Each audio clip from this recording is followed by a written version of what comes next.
Welcome. Philippians 1 verse 2. Grace be unto you and peace from God the Father and our Lord Jesus Christ. Thanks be to God. So this is our 1989 Skeeter with a DT75 Suzuki oil-injected motor. And we've had 20 years now, lots of good service. But I want to do an update. About 10 years ago, after running, we let it sit for, you let it sit. We'll notice a little oil was leaking down here under this lower cowl would seep out, it was getting too much oil, just leaking, but I never could find anything on the pump itself. And I went on the internet boating forums, and what I could gather is these oil injectors, when they do wear out or begin to wear, they'll wear on the side of caution, and in other words, pump more oil than what the engine can actually burn. And that's what I gathered was taking place, But started digging on it, and couldn't find where it was actually leaking, but it was actually cycling through the intake, and it pool up ultimately down in the bottom and then just seep out over time.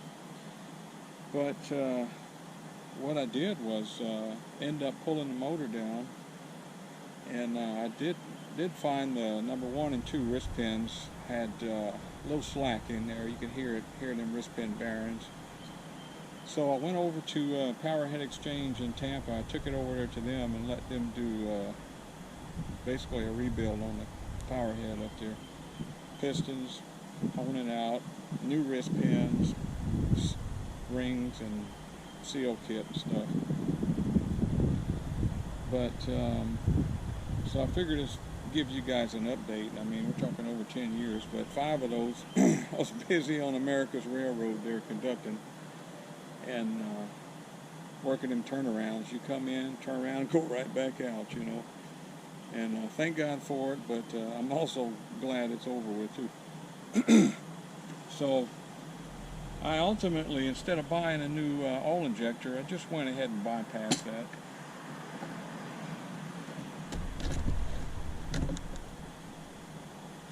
Take a peek here. We'll get a look at it here. But 89 model, we're doing a little battery maintaining today. But the injector is actually on the other side, but what I end up doing is bypassing them lines and just running them right back into the pump. And the inlets up here, you get some good vacuum hose, automobile vacuum lines, put on the intakes right there from the oil pump, and seal it with a good flathead screw. And we've been running with that ever since. So just want to give you guys an update and let you know that's what we found out, and that's what we did. I've got a few pictures. Try to look.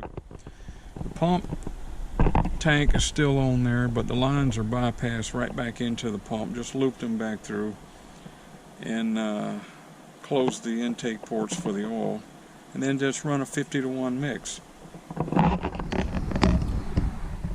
So that's what we've been doing, and the old boy's been running good, keeping maintained on the battery.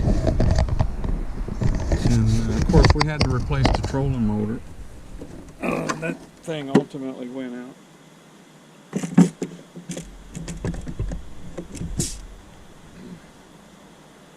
But very enjoyable little boat. Skeeter SUV.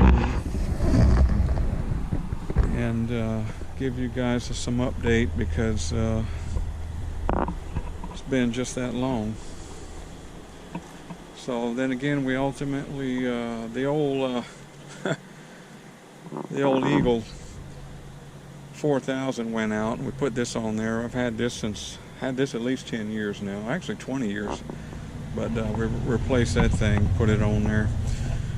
Still running one single battery, dual purpose battery. and maintaining that. It's actually 3 years old now, and put a good maintainer on there, and charge it every few days, and let it run every few days, and keeps it up. So this year we actually put a fuel filter on there and a new piece of hose here, and we'll get another year or two out of this old fuel line, and then ultimately change all that again. But maintenance is a very important part of these things, and they'll serve you right, get a lot of enjoyment. But that's a scoop, and I'll see if I can get some of them pictures on there. All right, adios.